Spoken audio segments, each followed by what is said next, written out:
This Christmas Eve, they texted me 4 words. Just immediate family, which means not me. I looked out at the ocean from the glass house on Carbon Beach. Every switch, every wire installed by my own hands. If their table has no room for me, I will set another, one for everyone who has ever been left out. And when the warm lights click on, my family will finally discover they do not own this story anymore. My name is Tess Monroe. I am 29 years old, and my hands, according to my mother, are my least attractive feature. They are calloused, sometimes nicked, and there is often a faint line of grease under my nails that no amount of industrial-strength soap can fully erase.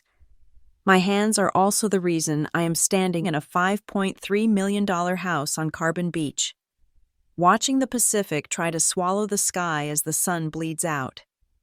My hands built an electrical contracting firm, Ark and Harbor Electric, from a rusted-out van and a second-hand toolbox.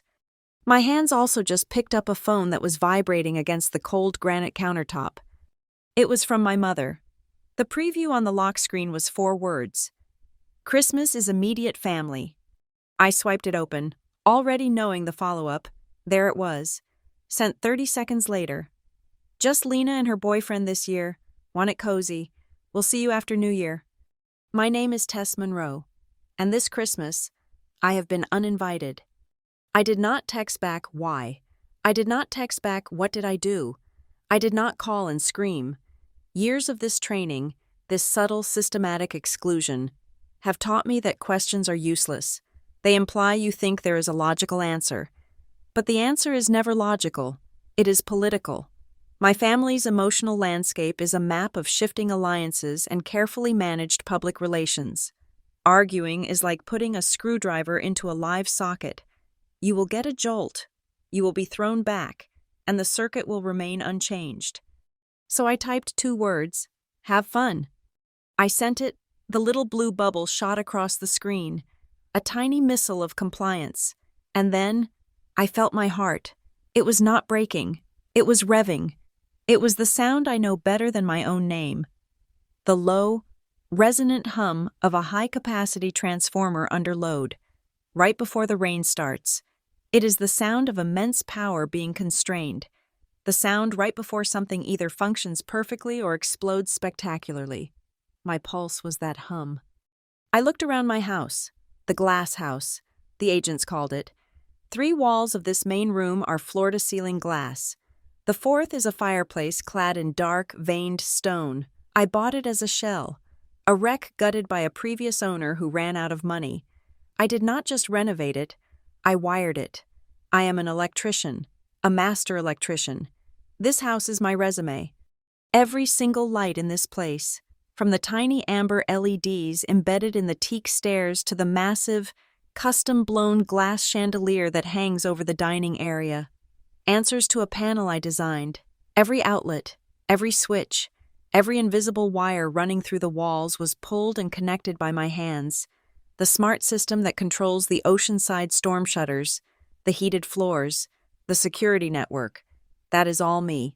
I took a dark, dead box and I gave it a nervous system. I made it live. And it is in this house, my $5.3 million monument to competence, that I was just informed I am not immediate family. The irony is so thick it is almost funny. They live in the same 3-bedroom ranch house in Glen Ridge I grew up in, the house where the circuit breakers still trip if my mother runs the microwave and the toaster at the same time. Despite my yearly offers to replace the entire panel, an offer she always waves off. It's fine, Tess, we don't need all that. Industrial fuss. Industrial fuss, that is me. I am the industrial fuss. Lena, my younger sister, is the cozy. A wave, bigger than the rest, crashed hard. The sound was a physical punch against the glass. Out on the deck, the strings of Edison bulbs I had hung for a party last summer trembled. The glass bulbs clicked against each other. A gentle, chaotic rhythm against the relentless, organized rhythm of the tide. The tide does not care about invitations. It just shows up. It does its job. I respect that. I looked at the kitchen island. It is 14 feet long, not 12, made from a single piece of reclaimed oak, Scarred and beautiful, it seats 12 people comfortably. I have always called it my real dining table. The table for the forgotten, the table for the people who do not have a place to go, the table for the ones who, like me, are too much or not enough. My thumb hovered over the message thread. I pressed details, then screenshot. The screen flashed white, capturing the polite, sterile execution. I opened a folder on my phone. It is buried, password protected. The folder is named Keep Receipts. It is not a gallery of anger. It is a technical manual. It is a logbook of malfunctions. It is a record of voltage drops, of power surges, of circuits that promise connection but deliver nothing. It is not for showing the world. It is for reminding myself why I stopped trying to fix a system that is designed to fail me. You do not share these things. You just remember them. You keep the receipts so you never forget the cost of admission and why you stopped paying it. The air in the house was still. The HVAC system I installed is silent, efficient. I could smell the salt from the ocean, sharp and clean, but underneath it, there was another smell, the warm, metallic, slightly sharp scent of new copper and solder flux. I had spent the morning upgrading a sub-panel for the new wine fridge. That smell, it is the smell of work, of creation, of taking raw potential and giving it purpose. It is the smell of my independence. I have a rule, one I made for myself the year I got my journeyman's license. You do not chase invitations. You do not beg for a seat at a table that was built to make you feel small. You build your own table, and if they will not let you in their door, you build a better door. You build a whole damn house. My hand, steady now. The transformer hum in my chest settling into a low, powerful idle. Went to my contacts. I did not call my mother back. I did not call my father, who would only grunt and say, "Your mother handles the plans." I called Aunt May. She picked up on the second ring, her voice already tired. May's Market. She still answers her cell like she is at the flower shop she used to own. Aunt May, it's Tess. A sigh. Not a small one. A deep, lungs-emptying sigh that already knew everything. "Oh, honey, you got the text, did you?" "Just now," I said, walking toward the glass. "The immediate family text." "Yeah," she said. The word was sharp. "Immediate? Funny. I've been your mother's sister for 54 years. I guess that's not immediate enough. Theo and his family are out, too. Apparently, cozy means no one who might have their own opinion. Uncle Theo, my dad's brother, his wife, my 2 cousins, the entire Monterey branch of the family, erased from the guest list. This was not a small adjustment. This was a purge. "It's for Lena," May said, not waiting for me to ask. "It's all for this new boyfriend, Lucas." "Lucas," I repeated. I had not even met him. "Yes. God forbid the new prince sees a family that's anything but perfect. God forbid he sees the electrician daughter with the dirty hands, or the aunt who speaks her mind, or the cousins who are louder than a rock band." The tension in my jaw was so tight, I had to consciously unlock it. "So who is immediate? Just the 4 of them?" "Just the 4 of them," she confirmed. A perfect, curated little Christmas card. I leaned my forehead against the cool glass. The ocean was black now, just a field of noise. "Aunt May," I said, my voice quiet. "What about Grandma Ruth?" The silence on the other end of the line was louder than the waves. It was a terrible, suffocating silence. When May finally spoke, her voice was different. The exhaustion was gone, replaced by a cold, precise anger I recognized. It was the anger of a woman who has watched injustice happen for too long. "Tess," she said. "They benched her." What?" "They benched her. Your mother called her grandmother yesterday. Told her they wanted a very quiet, intimate Christmas this year. Told her it was all just too much for Lena, introducing the new boyfriend, and they wanted to give Lena that special focused moment. Your grandmother, her own mother, was told to stay home." I closed my eyes. The glass was cold, but a hot white spark was arcing behind my eyelids. Grandma Ruth, the only person in my entire childhood who had looked at my hands and seen potential instead of a problem. The one who bought me my first multimeter when I was 14, hiding it from my mother. She was not immediate. She was an inconvenience to the narrative. "They're sacrificing Grandma," I whispered. "They're sacrificing everyone," May corrected. "To the great God of appearances. Also Lena's new boyfriend can see the perfect, happy, successful family. The one with the perfect daughter. Not the other one. Not me. The other one. The one who builds things instead of just being one." I stood up straight, pulling away from the glass. The decision was not even a decision. It was an inevitability. It was a circuit finally closing. It was the light switch clicking on in a dark room. The hum in my chest was no longer a warning. It was a charge. "Okay," I said. "Okay? Honey, it's not okay. It's monstrous." "No, I know," I said. My voice was calm. All the vibration, all the noise, had focused into a single point of light. "I mean, okay, I get it now. What are you going to do?" she asked.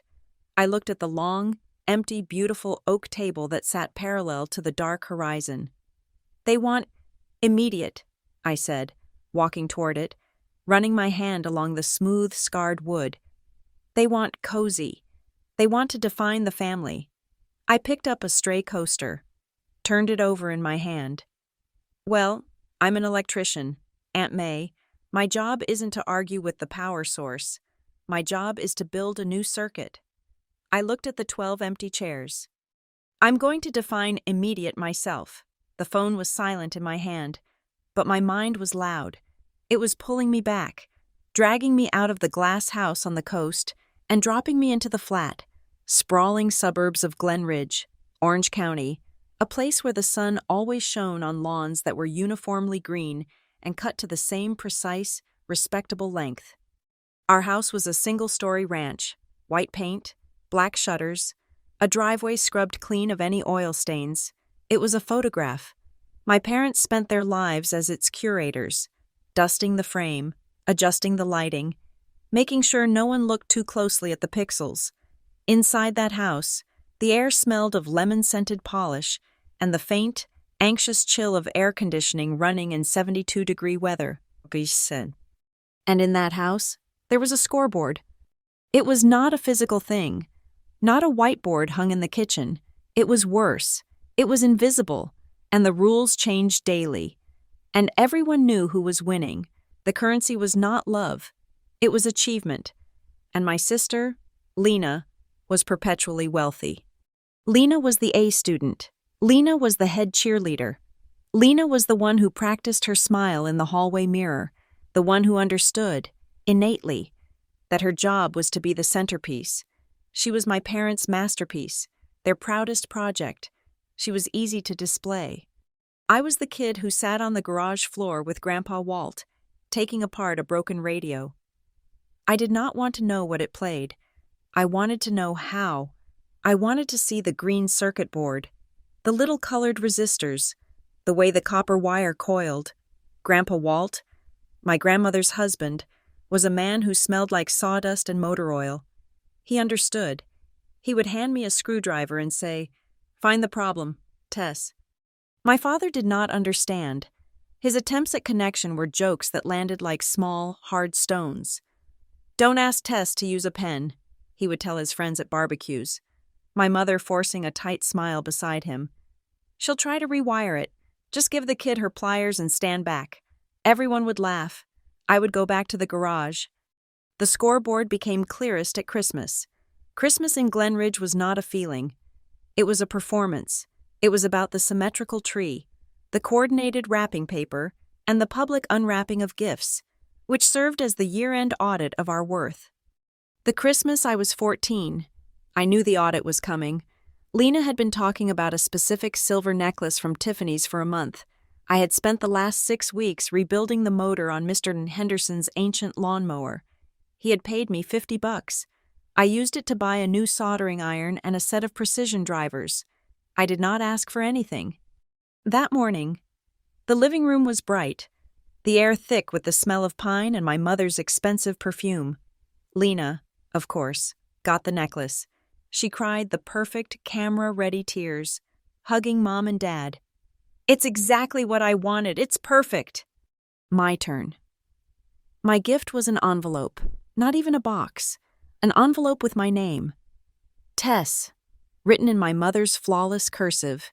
Inside was a gift card, $10, to the Home Depot. Tucked behind it was a small, folded note. Not, "I'm so proud of your new hobby." Not, "Go build something amazing." Just 4 words. "Please don't make a mess." A $10 gift card, and a warning to stay clean. I looked at Lena, who was already fastening the silver chain around her neck, the little blue box resting on her lap like a trophy. I said thank you.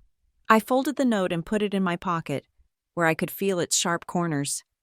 The hierarchy was clear. Lena's job was to be beautiful. My job was to not be a problem. That summer, Grandpa Walt had planned to take me on a trip. Just the 2 of us, a drive up the coast, he said, to see the real California, the one that was not flat and beige. I had it marked on my calendar for 2 months. A week before we were supposed to leave, my mother announced the trip was off. "Lena needs some space. Tess," she said, not looking up from her laptop.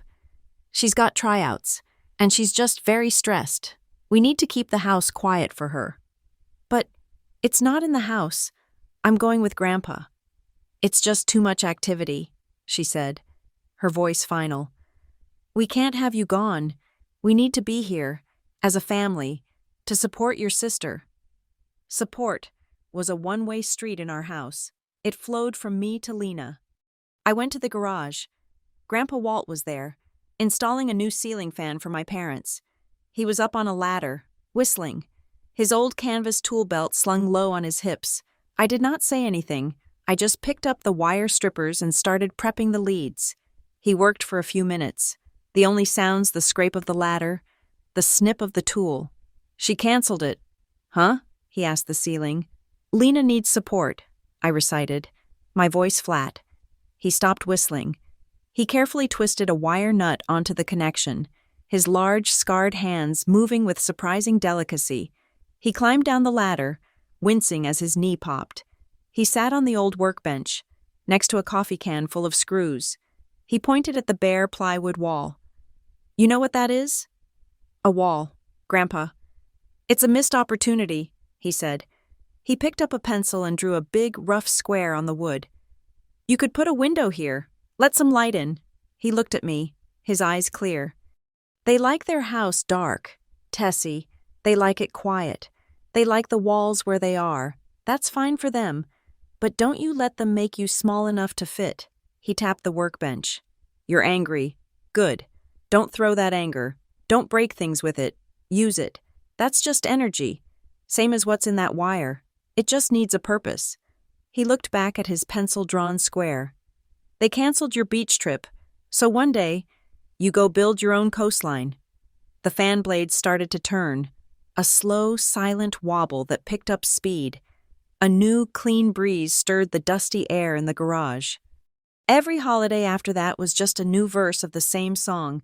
It was a monologue for Lena's accomplishments, her grades, her homecoming court nomination, her acceptance to a good college. I became a footnote. I was not Tess. I was Lena's sister. I was the one you nodded to on the way to congratulate her. In my senior year of high school, I entered a statewide circuitry competition. My project was a complex, multi-layered board that could control a home's entire lighting system from a single panel. It was clumsy compared to what I build now, but it was ambitious. I took first place. I brought home a small trophy and a $500 scholarship. I showed my mother. She was on the phone, planning a party for Lena's 18th birthday. "Oh, that's nice, dear," she said, putting her hand over the receiver. "Just don't stay up too late with those things. It's bad for your skin, all those fumes." She went back to her call, arguing with the caterer about floral arrangements. I did not go to a 4-year college. I could not. They had spent the college fund on Lena. It was an investment, my father said, in her future. So I got a job during the day as a runner for a construction crew, and at night, I went to trade school, electrical theory, HVAC systems, load calculations. I came home at 10 o'clock, smelling of sweat and ozone and cutting oil, and I would be in the garage studying schematics until 2 in the morning. My family called my education that night thing. They called my job sweaty work. They talked about it like it was something unfortunate I had been forced into, something to be pitied. Well, someone has to do it, my father said once. They never asked me what I was learning. They never asked to see my grades. They just knew that my hands were dirty. I did not care. The first time I successfully wired a live panel, I was terrified. I wore my rubber-soled boots and my insulated gloves, my heart pounding so hard I could feel it in my throat. I made the final connection. There was a tiny blue spark, a snap, and the sharp, clean smell of ozone. It was the smell of contained power. It was the smell of a problem being solved. That spark did not scare me. It was the first time in my life I felt like I truly existed. I was not an accessory to someone else. I was the current. I learned my lesson early. They did not love achievement. They loved the image of achievement. They loved the silver necklace in the blue box. They loved the A on the report card, the prom queen's crown. They loved the things they could display on the mantle. They did not love the work. They did not love the sweat, the grease, the scorched fingertips, or the smell of ozone. They did not love the complex, hidden, dangerous current that was required to make the pretty lights turn on. Grandpa Walt died the year I got my journeyman's license. He had been sick for a while. I sat with him in the hospital, the air sterile and quiet, the only sound the rhythmic beep of the monitors I could have repaired with my eyes closed. When they cleaned out his garage, Aunt May saved one thing for me, his old leather toolbox. It was heavy, worn smooth, smelling faintly of oil and metal. On the top, he had, at some point, taken a wood-burning tool and etched 2 letters into the handle, T&M, and underneath them, 2 words, keep building. I took that box to my tiny, rented apartment. I sat on the floor and I cried. I cried for the only man who had ever seen my hands as tools, not as a social liability. I cried for the canceled beach trip. I cried for the $10 gift card. And then I stopped crying. I picked up his heavy, perfectly balanced hammer. I felt the weight of it in my palm. I made a promise, not to him, to me. I would build a place with so much light they could not create shadows, a place where the scoreboard did not exist, a place where everyone who had ever been told to not make a mess, everyone who had been made to feel small, everyone who was the sweaty work behind someone else's shiny life, would have a seat. I would build my own coastline, and I would build a table big enough for all of them. Grandpa's toolbox became my foundation. His words, "Keep building," became my operating manual. I joined the union, Local 86. It was not a welcoming committee. It was a series of trials. It was passing the safety certifications that half the applicants failed. My hand steady as I identified every miswired component in a deliberately sabotaged panel. It was proving I could carry a 50-pound coil of armored cable up 3 flights of stairs without stopping. It was climbing steel ladders in the middle of the night, the wind whipping off the half-finished concrete, my headlamp cutting a single, lonely cone of light in a massive, dark skeleton of a building. The men did not talk to me much at first. I was a curiosity. I was Lena's sister, all over again. But in a different font. I was the girl. I kept my head down. I did not complain. I pulled wire faster than they did. I read blueprints better than they did. I showed up 15 minutes early and I was the last one to pack my tools. My work spoke for me, and it spoke clearly. My in was not kindness. It was chaos. We were on a high-rise job in downtown LA. I was an apprentice, maybe 6 months in. We had a new kid on the crew, fresh out of school, 19, cocky. He was working a temporary panel, one that was hot, juiced with 480 volts. He got lazy. He was rushing. He was not wearing his gloves. I did not see it happen. I heard it. It is a sound you never forget. Not the Hollywood sound of a man screaming. It is a sound that is not human. It is a single, sharp intake of breath, a hiss, followed by the low, terrible hum of a body becoming a conductor. The smell of ozone and burning hair hit me a split second later. I did not think. I did not yell. My grandfather's voice was in my head. Find the problem. I moved. The kid was frozen. His hand locked onto the bus bar. He was being cooked from the inside out. The foreman was yelling, fumbling for the main disconnect 20 feet away. We did not have 20 feet. We had 2 seconds. I grabbed a 2x4 from a stack of scrap lumber. I did not aim. I swung. I put my entire body into it, hitting him square in the chest. Using the dry, non-conductive wood to break the connection, the force of the blow threw him 10 feet back. He landed in a heap, his body smoking. The air was filled with the sound of men shouting. He was not breathing. I was on him before he stopped moving, straddling his chest, starting compressions. I did not know his name. I just pumped. Come on, I grunted. Breathe. You do not die here. Breathe. I tilted his head back, breathed into his mouth. The taste of ozone and ash filled my throat. I went back to compressions. 1, 2, 3, 4. He woke up with a gasp that sounded like a saw tearing through wood. The foreman, a hard man named Sal, stood over me, his face white. The kid was crying, holding his burned hand, the smell of cooked meat thick and there. Sal looked at me. My hands shaking now, the adrenaline finally hitting. He looked at the 2x4. Monroe, he said, his voice gravelly. You got rescue instincts. Rescue instincts. It was not a compliment. It was a diagnosis. After that, I was not the girl. I was Monroe. I had a name. That reputation followed me. The instinct to run toward the problem, not away from it. It got me my next big job, the one that changed everything. Briargate Studios. They were building 3 new sound stages. A massive project. I was on the high voltage team. A storm hit, a real Southern California rarity, a deluge. We were a week from handing the main stage over to production. $1 million shoot day, as the producers kept reminding us, was scheduled for the next Monday. On Saturday night, the storm blew a primary transformer on the hill above the lot. The backup generators failed to kick in. The transfer switch was flooded. The entire new stage went dark. Worse, the sub-basement, where all the main distribution panels were, was taking on water. I got the call at 2 a.m. Monroe, it's a disaster. The studio manager was shouting into the phone. We're dark, we are completely dark, and we are flooding. I was there in 20 minutes, my van skidding on the wet asphalt. The scene was chaos. Rain was lashing down. The studio execs were standing around in expensive raincoats, looking useless. Sal, who was now a general foreman and had requested me specifically, met me at the door. It's bad, Tess, he said. The main distro is under a foot of water and rising. We can't get to the switchgear. Is it live?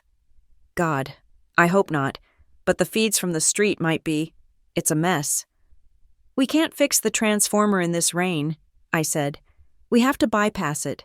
We need to get the generators online, but we have to isolate the flooded panels first. You can't get in there, he said. It's a crawl space, and it's half full of mud and God knows what. Give me a headlamp, I said, and a voltage detector. He argued. I did not listen.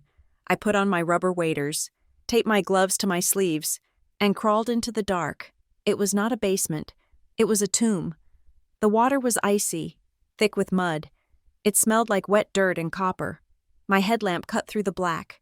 I could hear the water dripping everywhere. I held my detector out in front of me like a weapon. It was quiet. The main feeds were dead, for now. I waited, then crawled, through the mud for what felt like an hour. I found the main distribution gear. It was beautiful, new, and submerged. A total loss. but the generator feeds came in from a different conduit. Higher up. If I could disconnect the flooded circuits from the generator line, I could reroute the generator power directly to the secondary lighting and equipment panels on the stage floor above. I worked for 3 hours, submerged in cold mud. My fingers numb even through the gloves. I cut and capped massive 4/0 cables. I rerouted the generator feeds into a temporary junction box I had built on the fly, strapping it to a concrete pillar above the water line. I worked by the light of my headlamp, the sound of the rain and my own breathing filling the world. At 5 a.m, I crawled back out. I was covered in black mud, shaking and exhausted. "Isolate the main breaker from the street," I yelled to Sal. "And fire up the generators, now," he nodded. A minute later, the deep, throaty roar of the diesel generators kicked in. I went to the generator transfer switch, manually overrode the flooded sensor, and slammed the breaker home. The soundstage lit up like the sun. Every light, every panel, every single outlet. The producers on the sidewalk actually cheered. The $1 million shoot day was saved. 2 days later, I got an email. It was not from Sal. It was from the head of production at Briargate Studios. It was short. It said, "We have been told by our foreman that you single-handedly saved this production. Your competence and courage in extraordinary circumstances are noted." It was copied to 6 executives. I printed that email, I folded it, and I tucked it into the lid of Grandpa Walt's toolbox. It sat right next to the etched TM, Keep Building. That email was my seed money. I took out a loan, bought a newer, more reliable van, and filed the paperwork. Ark and Harbor Electric, LLC. Ark for the spark, Harbor for the safety. My first office was a clipboard and a cell phone. I had 0 connections, except for one, my reputation. My old union foreman, Sal, started feeding me jobs his company was too big to bother with. Then the studio called me directly for their smaller projects. My business grew. It was not fast. It was a grind. But my work was clean. My bids were honest, and I always answered my phone. My first major contract was for a hospital. They were retrofitting their entire campus, and they needed a bulletproof backup power system. It was a 6-figure deal. It was complex, involving multiple automatic transfer switches, a new generator bank, and tying in all the life safety systems. My mother called it my outlet job. "It's nice you're finding so much work with those outlets, dear," she said. 6 months after I finished the job, a massive Santa Ana windstorm knocked out power to half the county for 12 hours. The hospital's lights did not even flicker. The backup system I designed and installed kicked in 0.3 seconds. I got another email, this time from the hospital administrator, telling me that the neonatal ICU had been full that night. "Your work," he wrote, "is the reason they are all still here." I printed that one, too. The tipping point came 3 years later. A developer I had done a small job for was building a chain of boutique hotels, the Seacrest Santa Monica. He did not like the bid from the big electrical contractor. He said they were lazy. He called me. "Tess," he said, "can Ark and Harbor scale up? This is a big one." "Yes," I said, my heart pounding. "Good. The job is yours." It was a 7-figure contract. I hung up the phone. I was sitting in my van in a parking lot. I looked at my hands on the steering wheel. They were calloused, the knuckles scarred, a faint trace of wire lube under the nails. I thought about the $10 gift card. I thought about sweaty work. I thought about don't make a mess. And I sat there, alone in my van, and I cried for the first time in years. I met the director during the Briargate project. He was one of the few people who had come down to the stage that muddy morning and said thank you to my face. He collected old properties. He called me a year after the Seacrest deal closed. "Tess," he said, "I've got a patient. It's sick. I think it needs a new heart. You're the only surgeon I trust." He took me to Carbon Beach. It was not a house. It was a shell, a teardown, the agents had called it. The previous owner had gutted it and then gone broke. It was exposed studs and concrete floors, open to the wind, but it looked out over the Pacific. "It's a seashell," the director said. "It's just waiting for the current." I bought it from him that day, for a price that made my accountant scream. I did not hire a general contractor. I was the general contractor. I lived in a trailer on the property for 8 months. I redesigned the entire electrical plan from the sand up. This house was not a job. It was a statement. I ran the wires myself. I used the best, solid teak floors, because they would feel warm under bare feet. LED lights specified to exactly 2700 Kelvin, the precise color temperature of a candle, not the cold, blue-white of an office. I put in amber-colored sensor lights in the stairwells, so you could walk to the kitchen at night without being blinded. I hid audiophile-grade speakers inside the wooden beams, so the music would feel like it was coming from the structure of the house itself. The last piece was the chandelier. I commissioned it from a glass artist in Seattle. It was a cascade of hand-blown glass, shaped like a cresting wave. It took 2 days to hang and wire, each piece of glass a separate, delicate connection. The day it was finished, I waited for the sun to set. It was a clear, cold afternoon. As the sun hit the horizon, it shot a beam of light directly through the glass, and the entire room exploded. It shattered the light into 1,000 pieces. A rainbow broke against the far wall, so bright it hurt to look at. I stood in the middle of it all, my hands in my pockets. "I built it, Grandpa," I whispered to the empty room. "I built the coastline." That night, I made the rules for the house. Rule 1. Everyone gets a seat. No side tables, no folding chairs, no kids' table. The main table is the only table, and if you are in the house, you have a place at it. Rule 2. It is not for show. I have never posted a single picture of this house on social media. My family does not even know it exists. My work is public. My reputation is out there. But this place? This is my harbor. This is the sanctuary. You do not show it off. You do not use it to score points. You use it to keep people safe. You use it for the ones who have been left out in the cold. The spark from Grandma Ruth's exclusion was the final connection. The circuit was complete. My promise to myself, the one I made with Grandpa's hammer in my hand, was now due. I had the coastline. Now I just needed the people. I hit redial. Aunt May picked up, her voice still sharp with anger. "May," I said, my voice steady. "Change of plans. What are you doing on the 24th? "What am I doing?" she scoffed. "Probably sitting in my living room in Pasadena, watching reruns of It's a Wonderful Life and feeling anything but." "No, you're not," I said. "You're driving to my place, Christmas Eve, 6 o'clock. There was a pause. "Your place? Your little apartment?" "No, my house. Honey, I'm not going to fit in that." "Wait, you got a house?" "I got a house. May." "Where?" "You never said." "Malibu," I said, looking out at the black water. "On the beach." The silence that followed was total. It was the sound of a person recalibrating reality. "You?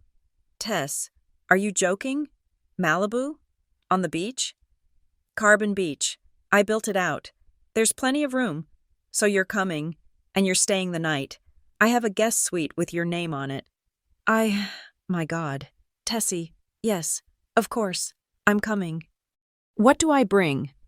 "Nothing, just yourself. Your mother is going to have a catastrophic failure when she hears about this." "That," I said, feeling the hum of the house around me, "is not my problem. That's a different grid entirely." I hung up and immediately called my uncle. "Uncle Theo." "Tessie," he rumbled. He always sounded like a man speaking from the bottom of a well.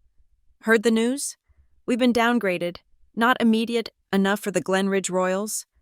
"I heard," I said. "I also heard about Grandma Ruth." His voice went cold. "That's a different thing. Tess, that's not a snub. That's a sin. Kicking your own mother to the curb. For what? For some new boyfriend? To make the living room look right?" This was it, the moral tipping point. It was not just about me being the industrial fuss anymore. It was about them cutting out the foundation. So, I said, I'm rerouting the party, my house, Malibu, Christmas Eve, you, Aunt Jenna, the kids. I have cots. I have sleeping bags. I have an entire empty media room. You're all coming. Malibu? He said, the same stunned tone as May. Since when are you in Malibu? It's a long story, Uncle Theo, but the short version is, I built a table big enough. He was quiet for a moment. I heard him cover the phone, mumble to my aunt, then he was back. We're in, Tess. We will be there with bells on. This is the right thing to do. Good, I said. One last call to make. I'll text you the address. I hung up and went straight to my contacts. I created a new broadcast list. I did not add just family. I added a lifetime of people. People who, like me, had been made to feel like footnotes. I typed out the message. It was simple. It was a schematic, not a poem. Address, my address on Carbon Beach. Event, Christmas Eve. Time, 6 p.m. until whenever. Details. My family decided to go immediate this year and uninvited most of us, including Grandma Ruth. So I'm hosting. The table is open. If you've ever been left out, forgotten, or told you weren't the right fit, you have a seat, no gifts, just come. I hit send. Then, I made the specific calls. First, Mr. Dawson, my old high school shop teacher, the only teacher who, when I said I wanted to be an electrician, did not try to talk me into engineering where the girls go. He just handed me a wire stripper and said, then let's learn how to make a clean strip. Monroe? Mr. Dawson? It's Tess Monroe. Tess, good Lord. I heard you were running your own outfit. Heard you're the one who wired the new Seacrest. I am, I smiled. Sir, are you busy for Christmas Eve? Busy? Tess, I'm a 70-year-old widower. My kids are in Oregon. I'm busy staring at the same 4 walls I've stared at for 30 years. Why? Because I have a seat for you at my table. Malibu. I'll even send a car. Malibu? He chuckled. You've come a long way from that little junction box you built in 10th grade. I'd be honored. Tess. Truly. Next, Mr. Alvarez, the old carpenter who had worked on the Seacrest job with me. He was a master. Retired. Smelled of sawdust and patience. He had taught me how to read the grain of wood, how to respect the material. He lived alone in a small apartment in Venice. Alvarez, I said. It's Tess, from the Seacrest job. Tessa, mija, how are you? Still making the lights come on? Still trying. Are you free on the 24th? I'm having dinner, for people who build things. Ah, he said, his voice warm. A table for the hands, eh? I would like that very much. Last, Lorna, my neighbor from my old apartment complex, before the house, a widow in her 60s, whose kids lived across the country and only called on speakerphone. She watered my plants. I fixed her garbage disposal. Lorna, it's Tess. I know it's last minute, but I'm having a Christmas Eve dinner. I'd love for you to be there. She burst into tears. Just instant, quiet sobs. Oh, Tessie, I was just going to order Chinese food. I'd love to. I would love to. My phone started to blow up. The broadcast message had landed. A text from my cousin Ray, Theo's daughter. Are you kidding me? A Malibu Revenge Christmas? We are so there. I'm bringing my guitar. A text from Sal, my old foreman. Monroe, you're a pain in the ass, but a good one. Me and Maria will be there. She's bringing her famous pecan pie. A text from a woman I'd served with on a union committee.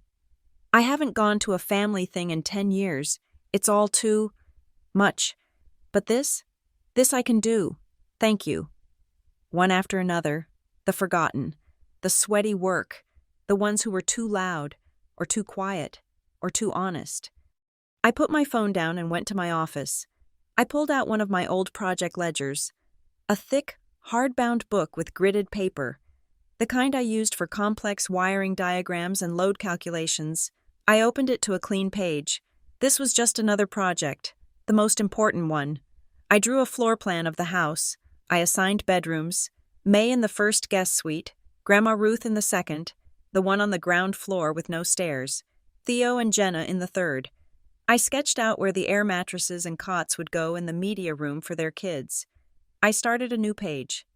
Menu and logistics, another. Allergies. My cousin Josh was allergic to shellfish. Lorna was gluten-free. Noted. This was not a party. This was a safe harbor. You do not just open the door. You make sure the floor is solid and the lights are on. I went to my workshop, the clean, organized garage that held my tools and inventory. I found a perfect piece of reclaimed oak, a cutoff from the kitchen island. I clamped it to the bench. I took a small torch and carefully scorched the edges, the flame turning the wood a deep, rich black. Then, I took out Grandpa's old wood-burning kit. I plugged it in, waited for the tip to glow red. My hand was steady. I burned the words into the center of the wood. Everyone gets a seat. I went back inside and started on the gifts. The invitation said no gifts, and I meant it. That rule was for them. But my rule was different. I was the host. I went online. For Grandma Ruth, a cashmere scarf, the color of sea glass, something so soft it felt like a hug. For Mr. Alvarez, I found a set of vintage, pre-war wood chisels, perfectly balanced, Swedish steel, the kind of tools you cannot buy new, the kind that held stories in their wooden handles. For Uncle Theo's kids, I ordered 3 of the biggest Lego sets I could find, a beach rescue set, a space shuttle, a complicated robotics kit, things to build. I paid for overnight shipping. The next 2 days were a blur of logistics. I sanded the outdoor deck myself. The wood was grayed by the salt air. As I worked, the raw, clean scent of teak filled the air. When I was done, I oiled it. I used a special blend with an almond oil base, and the whole deck smelled warm and sweet and clean. I checked the strings of Edison bulbs I had hung along the perimeter. A few bulbs were out. I replaced them. I checked the connections, wrapped them in waterproof tape. I wanted the light to be warm, to spill out onto the sand. The house was ready. The ocean, crashing just 50 feet away, felt like a constant presence. It was the background choir. My house, with its open spaces and warm wood, was the resonance chamber. It was built to hold this exact sound, this exact feeling. I took the scorched oak plaque and mounted it on the wall in the entryway, right where everyone would see it when they walked in. Everyone gets a seat. I stood back, looking at it. My phone was buzzing on the counter. Another RSVP from someone I had not seen in years. I smiled.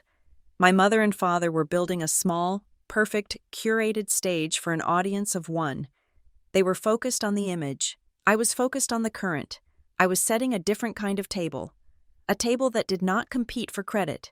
It did not ask what you had accomplished. It did not care if your hands were clean. It just shared the warmth. I can't just feed 25 people by myself. Not if I want to be present. This isn't just about food. It's about providing sanctuary. I need help, but I do not need catering. Catering is a performance. It's what my mother would do. I need a partner. I call Marisol. I know her from the Briargate job. She is the chef who runs the high-end craft services for both the A-list actors and the rigging crew, and she is one of the few people I have ever met who treats them with the exact same level of respect. She understands high pressure, no bullshit logistics. Marisol, it's Tess Monroe. Tess, she says, her voice energetic over the clatter of her kitchen. My favorite electrician. What's on fire? Or what did you save from being on fire? My family. Kind of, I say. Listen, I'm doing a last-minute thing, Christmas Eve, at my place in Malibu, and I have a very specific brief. Hit me. I need food that tastes like sun and salt. No performance towers, no foams, no swirls, no tiny vegetables placed with tweezers. I'm not trying to impress anyone. I'm trying to nourish them. She goes quiet for a beat. The clatter stops. I picture her wiping her hands on her apron, leaning against a stainless steel counter. Sun and salt, she repeats. No performance. Who are you feeding? The uninvited, I say. The ones who get left off the immediate family list, the ones who are told they don't fit the picture. Ah, she says, and her voice is full of sudden, sharp understanding. You're not throwing a party, you're building a harbor. I get it. How many? 20? Maybe 25? That's a banquet. Tess, you need a crew. No, I say, firm. I don't. I need you. If you're in, you're not staff. You're a guest. You and your guys. You work the kitchen, but you eat at the table. That's the only rule. Done, she says immediately. I'm in, and I know exactly what to do. Sun and salt. We'll start with a blood orange ceviche. Bright and sharp. We'll do hot buttered lobster rolls, but on brioche buns we make ourselves, so they're rich. For the main, we're not doing a delicate fillet. We're doing a feast, a massive salt-crusted prime rib. We'll crack it open at the table. And for dessert, real key lime pie with a thick vanilla bean cream. It's honest food. It's perfect, Marisol. Thank you. Don't thank me, she says. I haven't been invited to a real Christmas in a decade. I'll see you at 2. Christmas Eve arrives, not with a flurry, but with a low, steady tide. The day is clear, the ocean a sharp, metallic blue, the air is clean. Marisol and her 2 sous chefs arrive at 2 o'clock, and the house immediately fills with the scent of roasting garlic, thyme, and fresh-baked brioche. It is the smell of care. My job is the environment. I follow my own rule. No performance. There are no balloons. There is no tinsel. There is not a single strand of flashing, multicolored light. My mother's house in Glenridge will look like a holiday explosion. Mine will look like an exhale. I go outside with a pair of shears and cut long, silvery green branches of eucalyptus from the trees lining the drive. I lay them down the center of the 14-foot table, weaving them between the simple glass hurricane vases. I put thick, unscented white pillar candles inside. The only other scent I add is from a few small vanilla and sea salt candles, just enough to warm the air, but not enough to compete with the ocean. The ocean must always win. The table itself is the centerpiece, the reclaimed oak, scarred and strong, running perfectly parallel to the horizon line. When the sun begins to dip, painting the sky in shades of blood orange and lavender, I go to the wall. I slide the massive glass pocket doors, all 3 panels, until they disappear completely into the concrete siding. The entire ocean-facing side of the house is gone. The living room and the deck become one seamless space. The breeze is cool, but not cold. It smells of the tide and nothing else. The sound of the waves is the only music, a steady, rhythmic crash and sigh. The flames of the candles flicker in time with the breeze. The warm, amber-toned Edison bulbs I strung on the deck click on, glowing against the deepening twilight. The house feels alive. It feels like it is breathing. They come in waves. Aunt May arrives first, her arms full of bakery boxes. I know you said no gifts, but I'm Italian. No gifts is a hostile suggestion. She stops dead when she walks in. She stares at the open wall, the table, the ocean beyond. My God, Tessie, she whispers, walking toward the deck as if in a trance. You didn't just build a coastline, you are the coastline.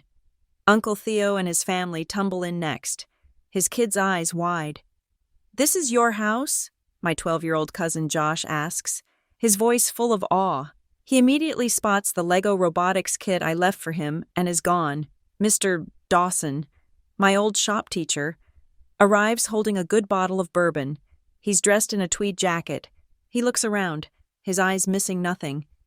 Well, Monroe, he says, his voice thick. You've come a long way from that little junction box you built in 10th grade. Same principle. Mr. Dawson, just a bigger box.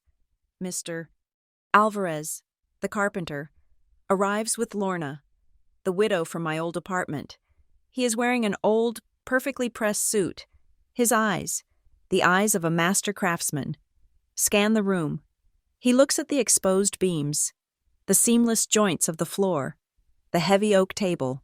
He walks over to it, runs his hand along the wood, and then just nods once, a small, satisfied smile.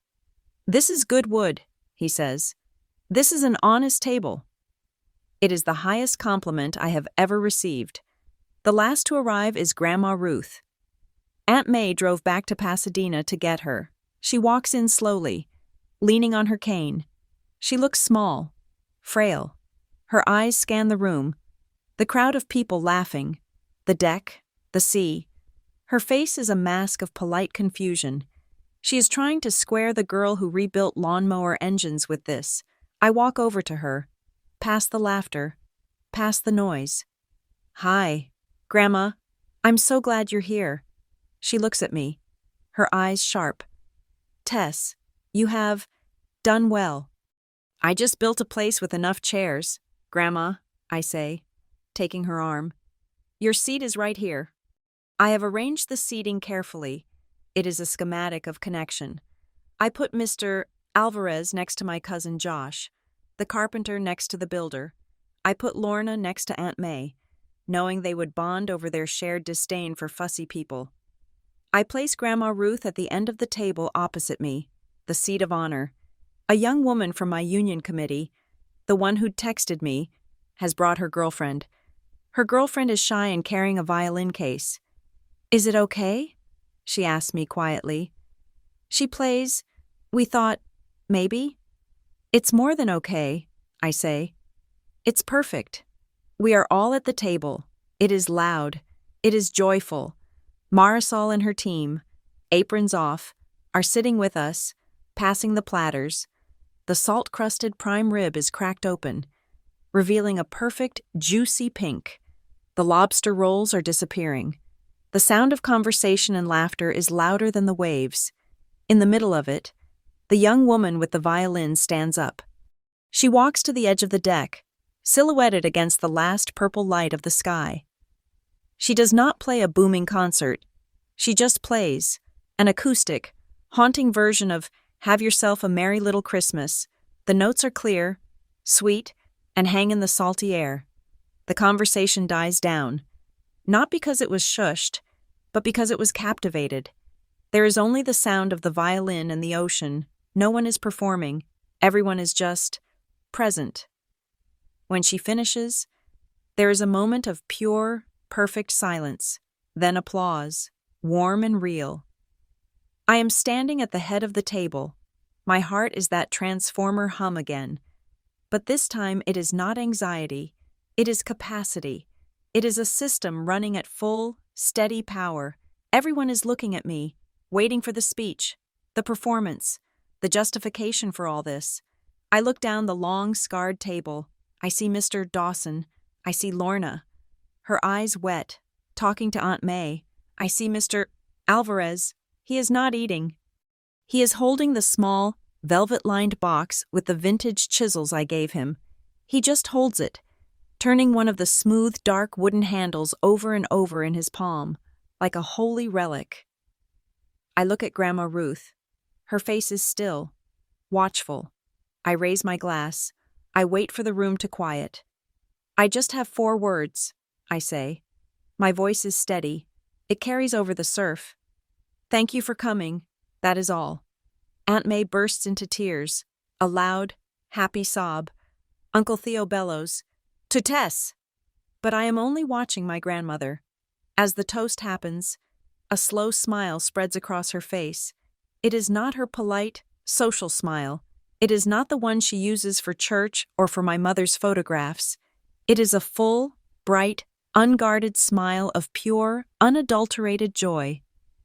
It is the smile I have not seen since Grandpa Walt was alive. It is the smile of a woman who has been benched and just found herself back in the game. Her smile is the main switch. I watch the light, the warmth, travel from her, down the table, person to person. It is a current. It is the living, breathing thing I have been trying to build my whole life. Mr. Dawson catches my eye. He raises his glass of bourbon high. "To Tess Monroe," he says, his voice loud and rough, "and to the hands that know how to build, the hands that save." I am too busy helping Mr. Alvarez cut his prime rib to see it happen. But my cousin Ray, who has her phone out, captures it. It is not a long video, just 20 seconds. It is not posed. It is real. It pans. Starting with the dark, endless ocean, it moves to the warm, bright deck, full of people. It sweeps across the long, candlelit table, catching the steam rising from the food. It catches Grandma Ruth's face, tilted back in a full, open-throated laugh. It ends on me, handing a plate to someone. My hands, calloused and scarred, visible in the warm light. She does not post it for the world. She just sends it to the family text thread. The other text thread, the one with Uncle Theo and Aunt May and the cousins. Her caption is 5 words, "Found our way home." I did not see the video until almost midnight. I was too busy refilling glasses, laughing at Mr. Dawson's terrible jokes, and helping Mr. Alvarez pack up his new chisels in a way that would protect the blades. I was too busy making sure Lorna had a car home, and showing Aunt May how to work the complicated espresso machine. The party ebbed slowly. Naturally, people did not leave all at once. They drifted out in small, warm groups, full of food and wine, their arms full of leftover brioche and pie that Marisol insisted they take. They left with hugs, not handshakes. They left with promises to see each other again. Uncle Theo was one of the last to go, helping me carry a bus tub of plates to the kitchen. He stopped in the middle of the room, his big calloused hand on my shoulder. "You know what you did here, Tessie," he rumbled, his voice low. "I threw a dinner party. Uncle Theo." "No, you didn't." He looked at his own hand, the one on my shoulder. It was a thick, scarred hand, a hand that had spent 40 years working as a mechanic. "Your father, my brother, he and your mother, they got lost. They got lost in the picture. They forgot what the work is for. They forgot what hands are for." He looked around the room, at the solid beams, the perfect wiring, the warm lights. This is what hands are for, building things, holding people up, not just for show. He pulled me into a hug that nearly cracked a rib. "I'm so damn proud of you. I can't even see straight." Later, after I had shown him and his family to their rooms, he sent me a text. Even though he was just upstairs, it was a picture, just a close-up of his hand, palm up, resting on his knee. The lines were deep, stained with a lifetime of grease and work. The text underneath it said, "It's been a long time since I felt like this hand was something to be respected at a family dinner. Thank you, Tess." Aunt May found me as I was bundling the last of the eucalyptus branches. "Your cousins are passed out," she said, smiling. "Josh has his new Lego box clutched to his chest like a teddy bear." "Good," I said. "He's a good kid." "Tess," she said, her voice serious. They were talking to Mr. Alvarez for an hour, about woodworking, and Ray played her guitar with that nice girl, the violinist, and Sal was telling stories about you. It got loud, I admitted, smiling. "No, honey, you don't get it," she touched my cheek. They were talking to the adults, not just at them. They weren't afraid. They weren't sitting there, staring at their phones, terrified someone would ask them a question they'd get wrong. She looked at the empty, messy table. "You know what was missing tonight? The scoreboard. Nobody was keeping score. It's the first time in 30 years I've been to a family event, and I didn't feel like I was being graded." She kissed my forehead. "You did a good thing. Now go to sleep. I'll clean this." "No," I said. "You're a guest. I've got this." It was 2 a.m. when I was finally alone. The last of the guests were asleep in the various rooms. The house was quiet. I poured myself a glass of water and stood in the middle of the great room. The glass doors were still open. The night air was cold now, sharp with salt, but the house was warm. The heated concrete floors I had installed were radiating a low, gentle, ambient heat. The HVAC system was breathing, a silent, efficient exchange of air. The kitchen was humming, the low thrum of the dishwasher, the click of the ice maker, the steady hum of the wine fridge. It was the sound of a system under perfect control. It was the sound of a successful emergency response after the chaos, when the generators are running steady and the lights are on, and you know everyone is safe. The house smelled of lemon zest, melted wax, and the faint, sweet smell of the almond oil on the deck wood. It was the smell of after, the smell of a place that had been fully, joyfully used, the smell of life. I finally looked at my phone. It was blinking, not with alerts, but with messages from the other family thread. The one Ray had started. I saw her post. The 20-second video, ocean, deck, table, laughter, grandma. The caption, "Found our way home." It had been shared, and shared again. It had leaked from the private family thread and been posted by a cousin to a friends-only social media page. From there, the wave had spread. The comments were a revelation. They were not from my guests. They were from strangers. "This is everything. My brother-in-law invited us for dessert only this year. It's 9 p.m. We're still waiting for the text." That woman's laugh. The one in the blue sweater. That's a real laugh. That's not a Christmas photo laugh. Wait, is this the uninvited party I heard about? How do I get on this list? My family sat me at the kids' table again, and I'm 35. My sister told me not to bring my partner, called it too complicated for her in-laws. We're at a Denny's. This video just made me cry. The video of my grandmother's laugh, a sound of pure, unadulterated release, was a more powerful statement than any speech I could have ever written. It was the ultimate receipt. It was the counter-narrative to my mother's cozy, immediate Christmas. It was a 20-second clip of pure, undeniable joy, happening at the exact same time as their curated, sterile performance. It was a broadcast, not of my success, but of their failure to see what mattered. I did not post anything. I did not comment. I did not like a single post. I did not have to. My work was done. I had built the harbor. The light from it was now traveling on its own. The story was walking on its own feet. Then I saw a text from Ray, sent an hour ago. It was a screenshot of a direct message from a reporter, a local Malibu columnist. "Hi, Ray. I saw your video of a Christmas party. It's beautiful. I'm hearing whispers this was a kind of salon des refugiés, a party for everyone uninvited from their own family gatherings, hosted at a private beach house. It's a fantastic story. Can you give me more details? Who is the host?" Underneath the screenshot, Ray had written her reply. "Hi, thanks. But no, it wasn't a story. It was just family. We don't do viral. We just did home. Have a good night." I smiled. She understood. She was a guardian of the harbor, not a promoter. I walked out onto the deck. The tide was low.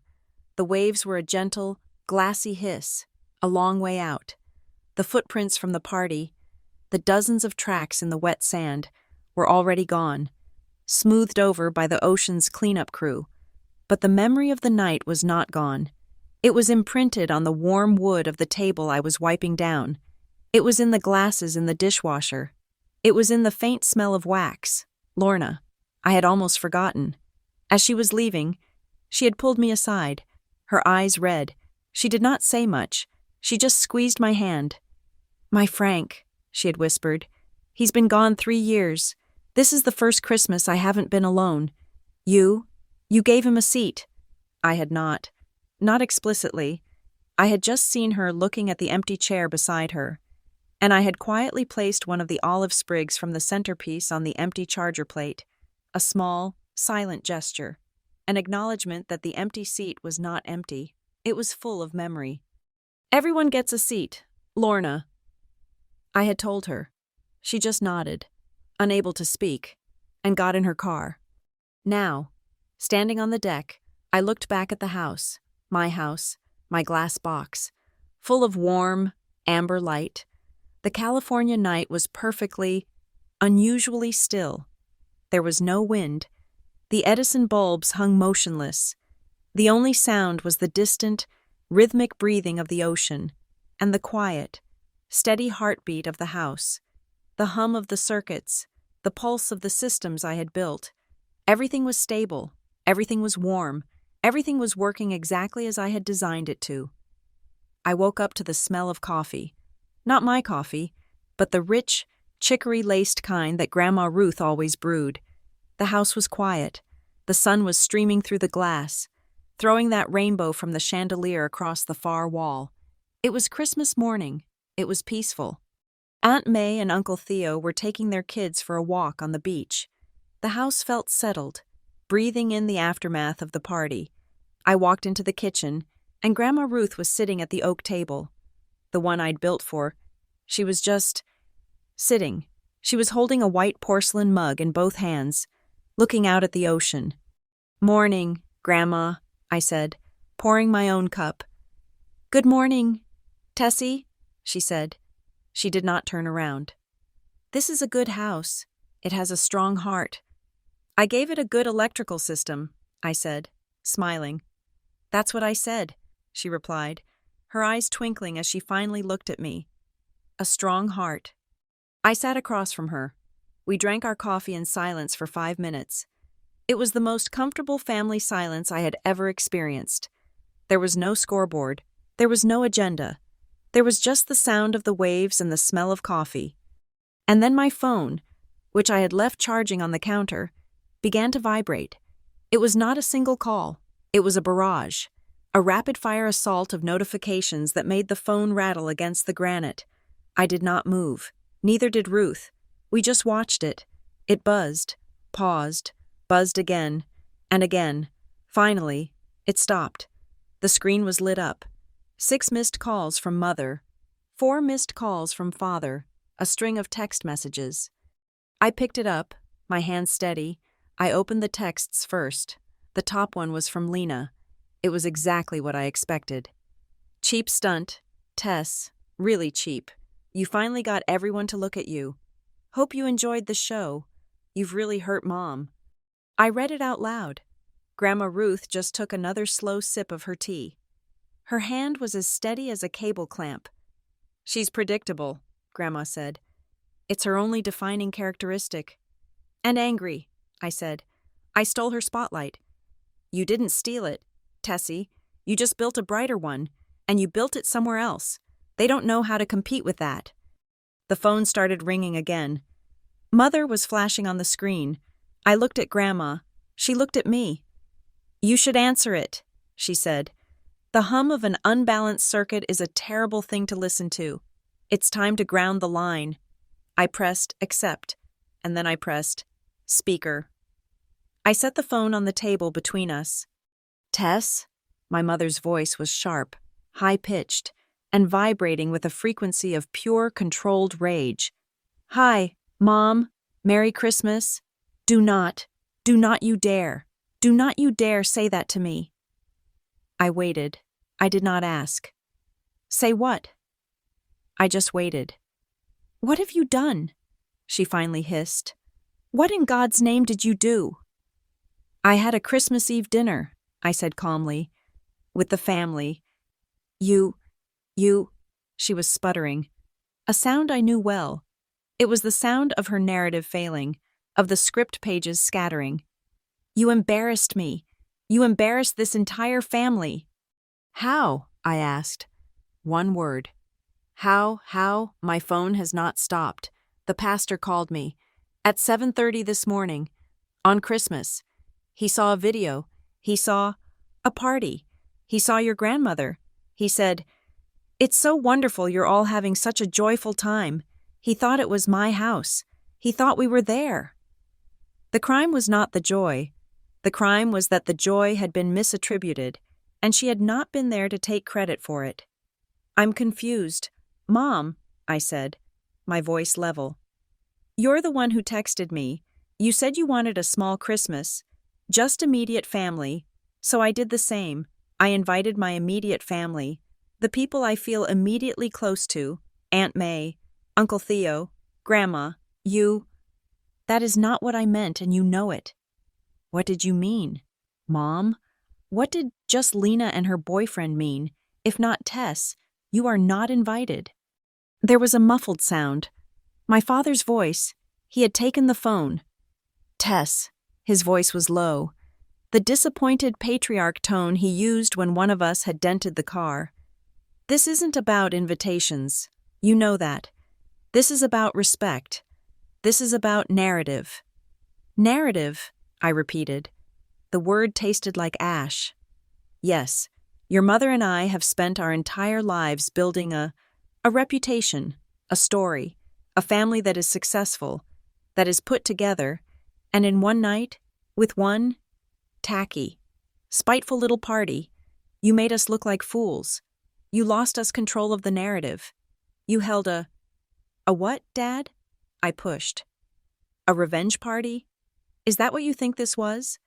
You think I did this to you? What else would we call it? He shot back. This isn't you, Tess. This is a performance. No, Dad, I said. The words were so clear in my head, so clean. You're wrong. For the first time, it wasn't a performance. That's what you can't stand. My whole life has been me refusing to be in your performance. You and Mom wanted a stage play. You wanted the perfect daughter who got the A's and wore the right clothes. You got Lena. You wanted me to be the quiet stagehand in the back, the one who wasn't seen. I just decided I was done with your play. I stopped caring about your trophies. Trophies? My mother was back on the line, her voice dripping with ice. You talk about trophies?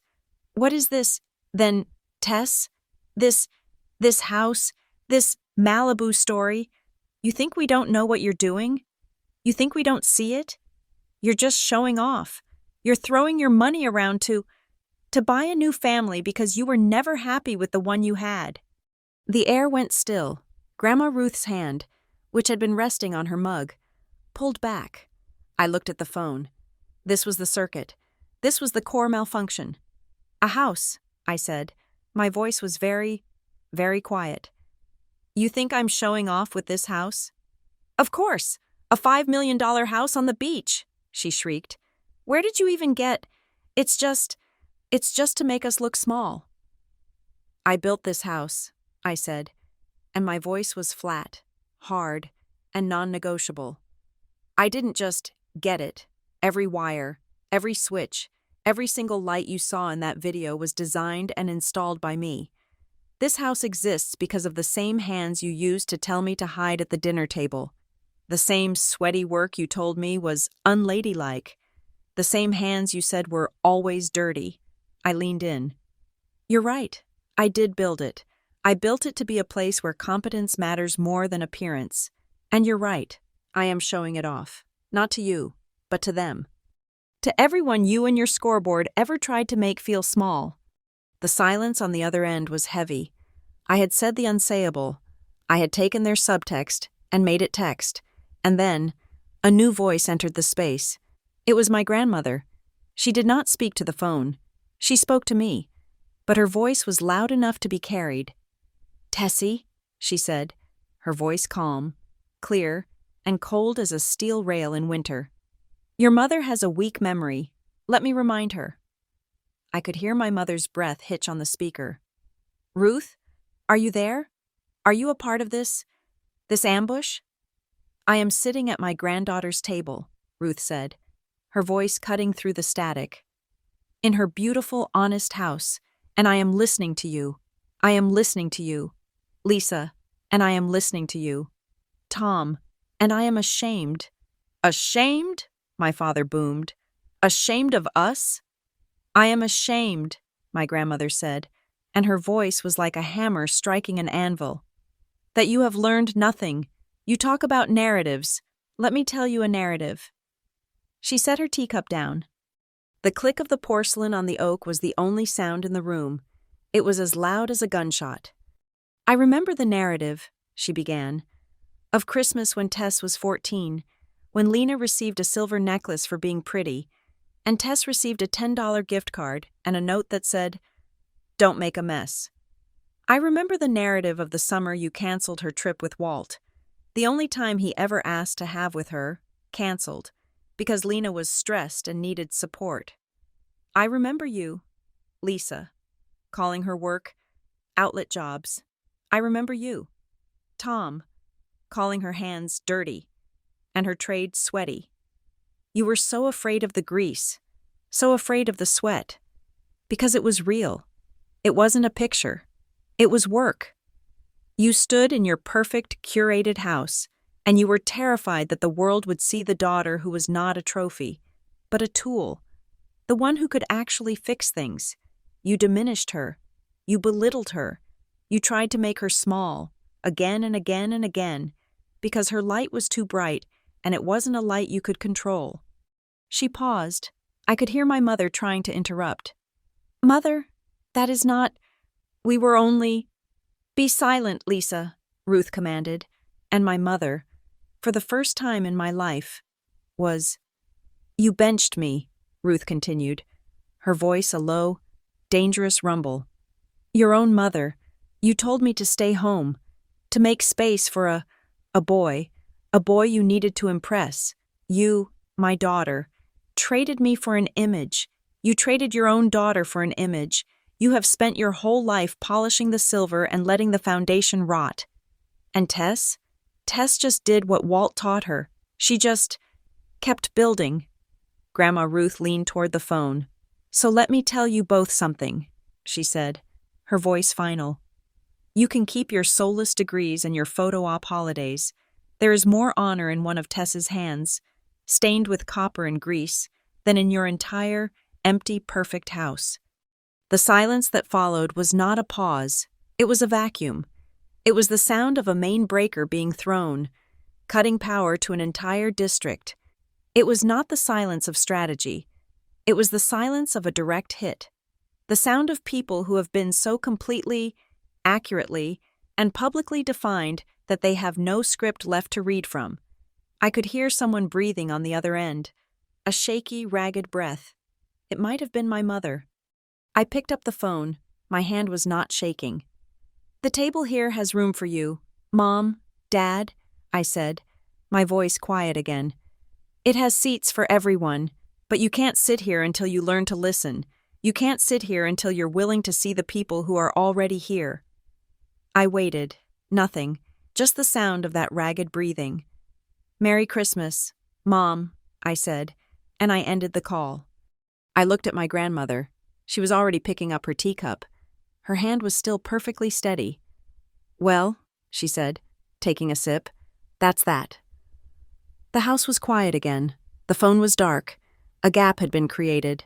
Not a reconciliation, not a victory, just space. A space big enough, finally, for some light to get in. The days after Christmas were heavy with silence. The house returned to its own rhythms. Grandma Ruth stayed for 2 more days, a quiet, solid presence. She would sit on the deck, wrapped in the cashmere scarf, and watch the tide. We did not talk about the phone call. We did not need to. We just shared coffee. When she left with Aunt May, the house felt quiet, but not empty. It felt charged. It had been 6 days since the call. The 31st of December, I knew, with the certainty of a blueprint, that the next move was mine. The circuit was broken. I had to be the one to offer a new connection, but it had to be on my terms. It had to be a new schematic. I sent a single text message, not to a group. I sent it to my mother, my father, and Lena, individually. "I'm grilling sea bass tonight, 7 o'clock, just us." It was not a question. It was not a plea. It was a statement of fact. I did not use the words immediate family. I used just us. It was an offer, but the ballast was on their side. They had to choose to cross the void. I did not expect a reply, but an hour later, my phone buzzed. A single word from my father. "Okay." I did not call Marisol. I did not buy eucalyptus. I did not set the long, formal table. I opened a bottle of cold, crisp white wine. I prepared the fish myself. I set 4 places at the kitchen island. The 14-foot oak table I called the table for the forgotten. The house was quiet. I slid the glass doors only halfway open. It was cold tonight. I wanted the sound of the ocean, the relentless, honest sound of it. But I did not want to pretend it was a warm, easy night. It was a negotiation. At 7:02, the doorbell rang. My heart did not pound. The transformer hum was gone. I just felt steady. I opened the door. They stood there, huddled together on the doorstep as if it were a life raft. My father, his expression grim, hands jammed deep in his pockets. My mother, clutching her purse to her stomach like a piece of armor. Lena, who was studying the welcome mat with intense concentration, and next to her, a young man I had never seen. He was tall, with quiet eyes, and he was the only one not vibrating with tension. He was just there, solid. He met my gaze and stepped forward slightly. "Lucas," he said, offering a hand. "Thank you for having us." His hand was firm, his grip dry, calloused. I recognized it. It was a working hand. "Tess," I said, shaking it. "Welcome. Come in." They walked into my house for the first time. I watched them. I watched my mother's eyes do the inventory, the silent, rapid calculation of cost versus taste. Her eyes darted from the wave chandelier to the concrete floors to the wall of glass. My father just looked at the ocean. His shoulders slumped. "The house," my mother started, her voice small. "It is large." "It's what I built," I said, my voice neutral. "Seats are at the island." They sat. It was awkward. Lena took the stool at the farthest end, turning her body partially away from me. Lucas sat next to her, a quiet, grounding presence. My parents sat opposite, like they were attending a parole hearing. I turned my back to them and put the fish on the hot grill. The sharp sizzle was brutally loud in the silence. I served the fish, I poured the wine, and we ate, or we moved food around on our plates. The silence was profound. It was a useful silence. It was not the empty, awkward silence of a bad date. It was the heavy, weighted silence of a courtroom before the verdict. It was full of every unsaid word, every forgotten birthday, every sweaty work comment. The only sound was the scrape of knives on plates and the low, steady crash of the waves outside. The ocean was the fifth guest, the only one telling the truth. I finished my fish. I placed my knife and fork down, perfectly parallel. The click of the silver on the ceramic was as loud as a door slamming. Lena flinched. I looked at them.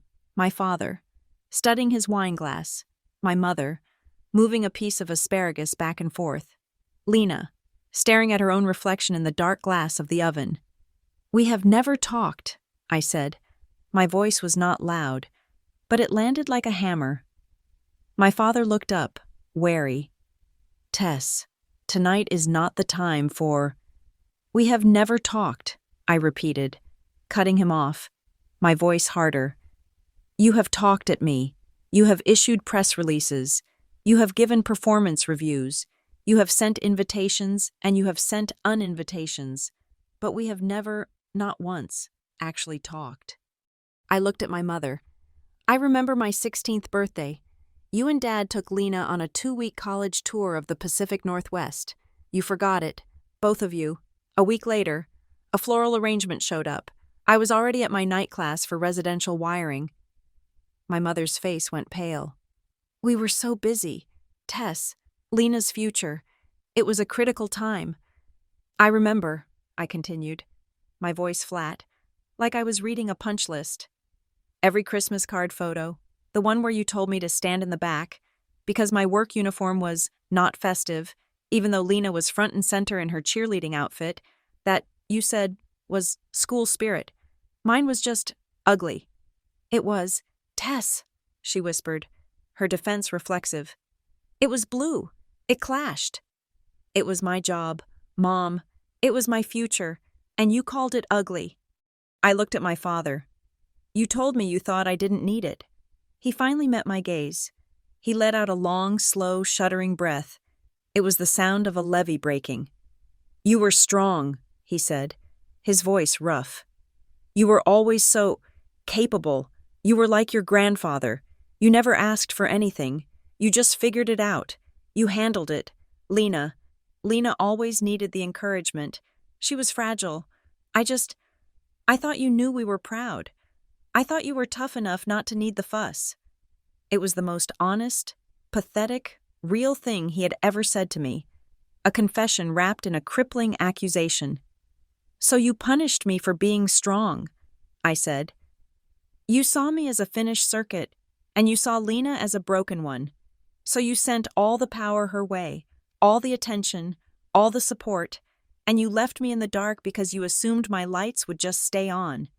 My mother's eyes were full of tears. She was twisting her napkin in her lap. "I was afraid," she whispered. "Afraid of what?" "Of the picture," she said, her voice cracking. "Of it not being perfect." "What picture? Mom? The one in the silver frame? The Christmas card?" "The one in my head," she cried, the tears finally coming. "The one where everything was all right, the one where my children were successful and happy, and everyone could see that I was a good mother. The one that made me feel safe, even if it was a lie." "Especially if it was a lie," she admitted, her voice collapsing. The room went dead silent again. The truth was ugly, and it was sitting at the table with us. And then Lena spoke. Her voice was a tiny thread. "It was not just you." "Tess." I turned to her. She was still looking down, but she had stopped moving. "I was scared," she said. "Scared of what? Lena? Me?" "Of them," she whispered, a small, toxic admission.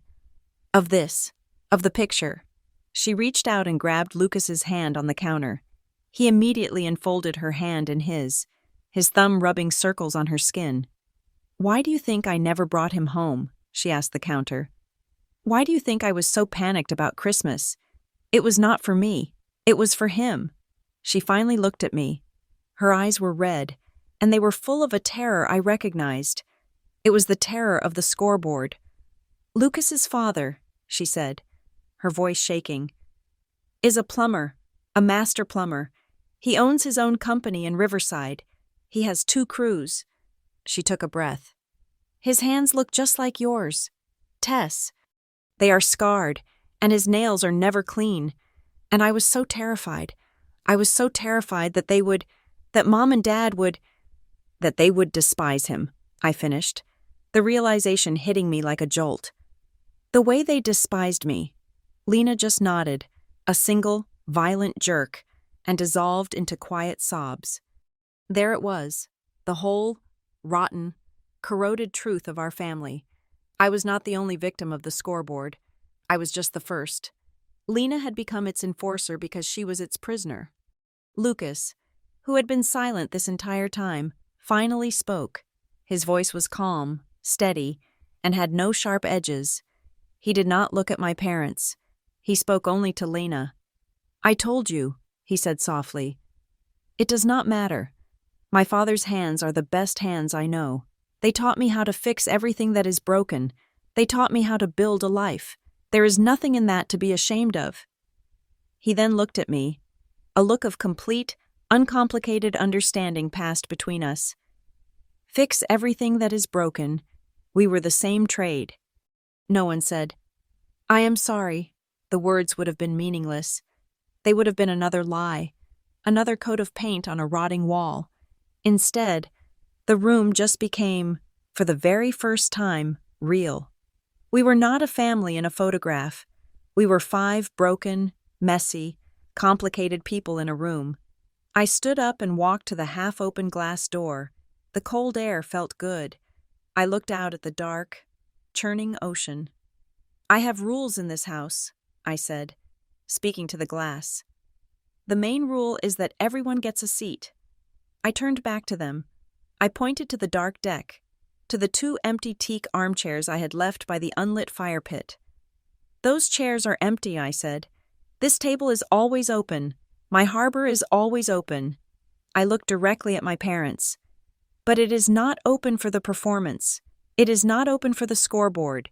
It is open for people who are willing to be real. It is open for people who respect the work. It is open for people who respect the hands that build." My father pushed his stool back. He stood up slowly. He walked to the threshold of the open door, stopping right where the warm concrete floor met the cold night air. He looked at the 2 empty chairs. He looked at the vast, black ocean. He put his hand on the back of the nearest chair. He just rested it there, his fingers gripping the smooth, oiled wood. He did not sit. "We," he said, his voice thick. He stopped, cleared his throat. "We will try. We will try to deserve it." He did not say deserve a seat. He said deserve it. The house, the harbor, the respect. It was not forgiveness. I did not feel a sudden rush of love. I did not want to hug them. The old, faulty wiring, the scorch marks on the studs, they were all still there. They would always be there. But this was something. A new connection had been proposed. A single, fragile, high-gauge wire had been laid across a dark, 20-year void. The circuit had touched. It was not a stable current. It was not a closed loop. It was just a spark. But for a house that had been dark for so long, a spark was a start. The spark from New Year's Eve was just that, a spark. It did not magically rewire 20 years of faulty connections. The house was quiet. We were in a holding pattern, a space of fragile, uncertain neutrality. Then, on New Year's Day, the sky broke open, a rare winter storm, a system of unusual power, slammed into the coast. It was not the gentle rain of a California winter. It was a horizontal, violent assault of wind and water. In my house on Carbon Beach, I barely felt it. My foundation was deep. My windows were storm-rated. My power was clean. My generator, a 60-kilowatt liquid-cooled diesel beast, was tucked in its soundproofed enclosure, ready to take over the load in less than 3 seconds if the grid so much as flickered. My house was a fortress, a harbor. The rest of the grid was not. The first alerts came across my phone as utility warnings, brownouts in Santa Monica, a pole down in Topanga. The grid was unstable, buckling under the load and the wind. Then, around 10 at night, the real one hit, a major substation on the hills above Orange County, one that fed all the inland suburbs, flooded, a catastrophic failure. Glenridge went dark. My phone rang at 10:30. The caller ID was Father. My hand was steady. I had expected this call, in some form, for my entire life. I answered. I did not speak. I just listened to the sounds on the other end. The hiss of wind, the rattle of a window, and a strange, chattering sound. "Tess?" My father's voice was not the patriarch's boom. It was thin. It was scared. "I'm here, Dad." "Tess, the power's out. All of it. The whole block. The whole city." "I know," I said. "I saw the substation report. It's a cascade failure. They won't have it back for hours, maybe days." "Days?" he whispered. Then his voice cracked. "Tess, it's cold. It's your mother. She's shaking. She's wrapped in all the blankets. But she's just shaking. The heat is off. Everything is off." I heard my mother in the background, her voice brittle with panic. "Tom, what is he saying? Tell her to call someone.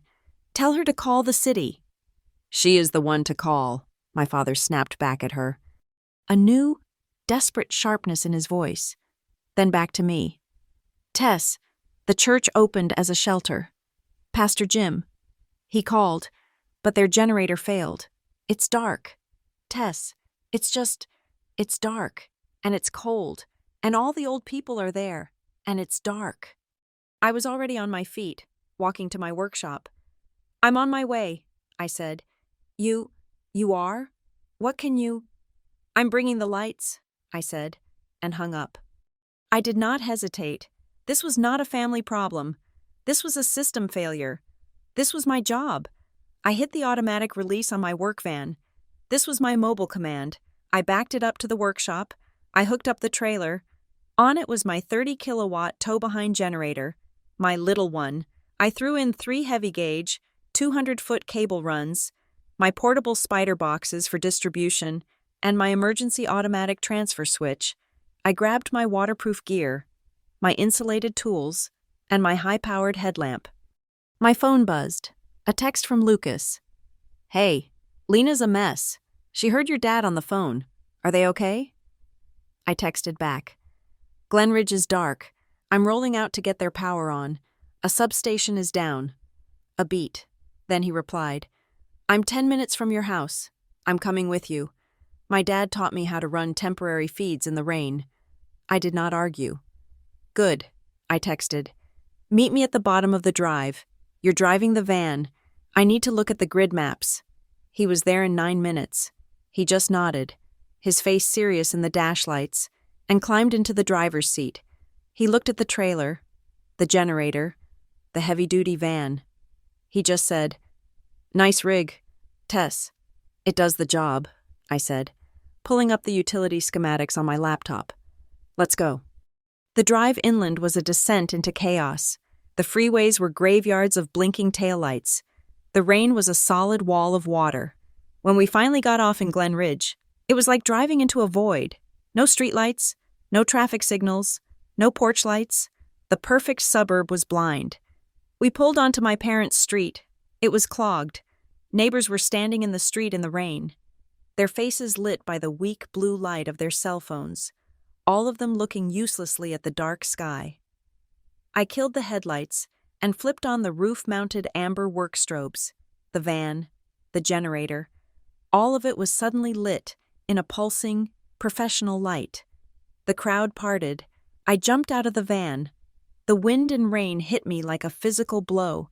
My father was on the porch, a weak flashlight in his hand. Tess. Dad, I said, my voice all business. I need you to listen. We have work. Where's the church? 2 blocks down, on the corner. Okay, here's the plan. This generator, I slapped the metal housing of the 30 kilowatt, can power about 15 houses, or the entire church. We're doing the church first. That's the shelter.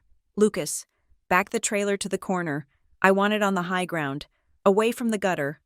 Got it, he said, already climbing back in. I looked at the neighbors. They were staring at me. You, and you, I said, pointing. Get tarps. Big ones. We need to build a shelter for the distribution panel. You? I pointed to another. You have a gas stove? Yes. Good. You're on soup detail. Make coffee, hot, anything. People are cold. Bring it to the church. The rest of you, you're on relay. We need to get all the old folks on this block. The ones who didn't go to the shelter. To the shelter. Now. Go. They just did it. They scattered. The panic had a purpose now. I turned to my father. Dad, I need you. I need you to guard the generator. No one touches it.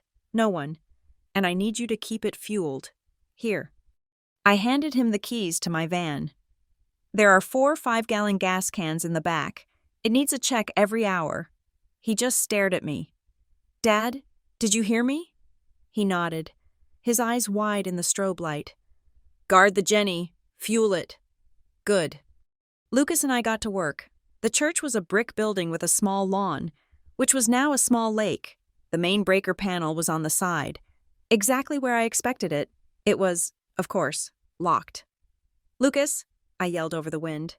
Bolt cutters, top drawer, side cabinet. On it. I waded through the ankle-deep, filthy water. It smelled like mud and despair. I put my voltage detector on the main feeds from the street. Dead. Good. Lucas was back. I snapped the lock. I opened the panel.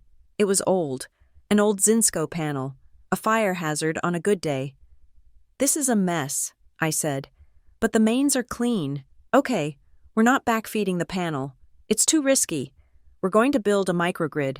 We'll run our feeds directly from the generator to the spider boxes, and then run extension cords through the windows. It's safer. It's faster. Go. For the next 30 minutes, we were a machine. We were not Tess and Lucas. We were 2 professionals. We ran the heavy, 100-pound cables from the generator to the church lawn. We set up the distribution boxes. We ran a dozen high-gauge, waterproof extension cords. We taped them down. We made them safe. The neighbors had built a clumsy but effective tarp tent over the distribution hub. I went back to the generator.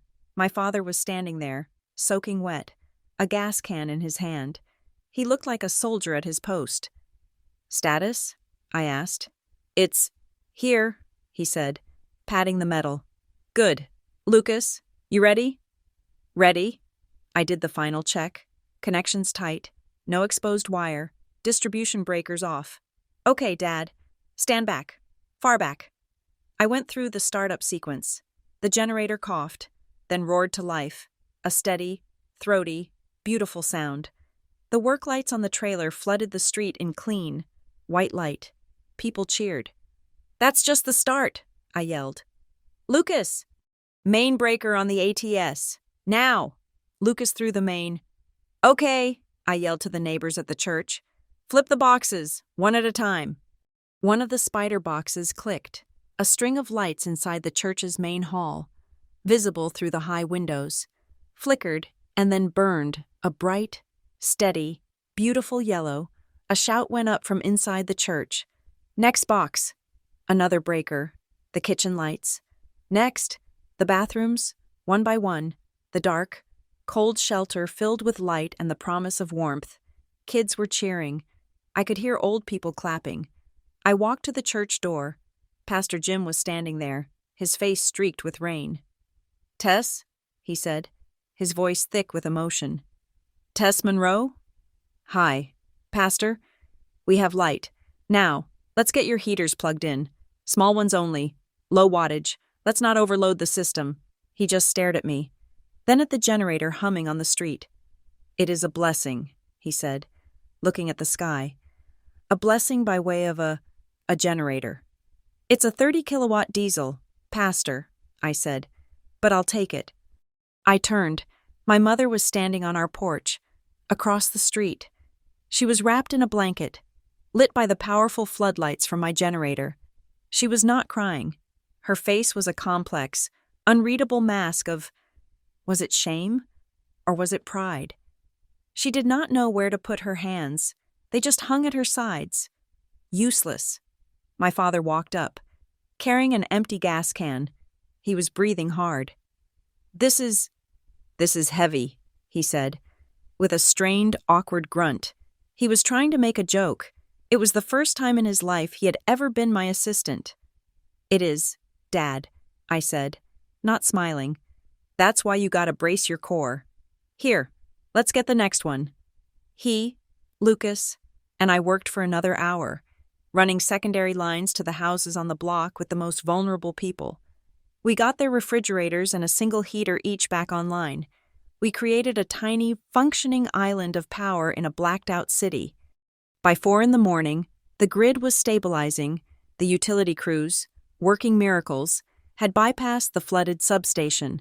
The streetlights flickered, buzzed, and then snapped on. The house lights came on, one by one. Our microgrid was no longer needed. Lucas and I began the process of shutting down, of packing up our system. We worked in reverse, with the same efficiency. We wound the heavy, muddy cables. We packed the spider boxes. We shut down the generator, and the sudden silence was deafening. The storm had passed. The rain was just a drizzle. We left the street as it was, as if we had never been there. The only thing different was the light. As we were closing the van, a neighbor I did not know, an older woman in a bathrobe, came up with a styrofoam cup of coffee. "God bless you, child," she said. We were so scared." She looked over my shoulder and took a picture with her phone. I did not realize what she was seeing until I saw the flash. It was a new portrait. Me, my hands dirty, holding a high-powered flashlight. My name, Arc and Harbor Electric, stenciled on the side of my van. Lucas, coiling the last, heavy cable, his face smudged with mud, and behind us, standing on the sidewalk, not in charge, not in the center, just there, were my parents, watching. They were in the background, lit by the glow of the world their daughter had just plugged back in. It was not an achievement photo. It was not a trophy. It was a picture of a family at work. I climbed into the passenger seat, exhausted, smelling of mud and diesel. As Lucas started the van, my phone buzzed. It was a text from Grandma Ruth, from her warm, dry house in Pasadena. 3 words. Flip the world. The air on January 2nd was different. The storm had scoured the sky, leaving it a sharp, clean, impossible blue. The world felt like it had been unplugged, reset, and plugged back in. The voltage was stable. I sent one last text, this time, not to a private list, not to a separate, angry thread. I sent it to everyone, to Aunt May and Uncle Theo, to Mr. Dawson and Mr. Alvarez, to Sal and Ray and Lorna, and to my father, my mother, Lena, and Lucas. The message was 6 words. My table, tonight, 7 o'clock, everyone. This was the final test, not for them, for me, to see if the harbor I built was strong enough to hold all the ships, even the ones that had tried to sink me. They came in waves. First, the forgotten family. They were loud, happy, carrying leftovers from their own refrigerators. They were the base load, the steady, reliable current. Then, at 7 on the dot, my original family arrived. They stood on the doorstep, a tight, nervous knot. My father was holding a bottle of wine. My mother was holding nothing, her hands clasped in front of her.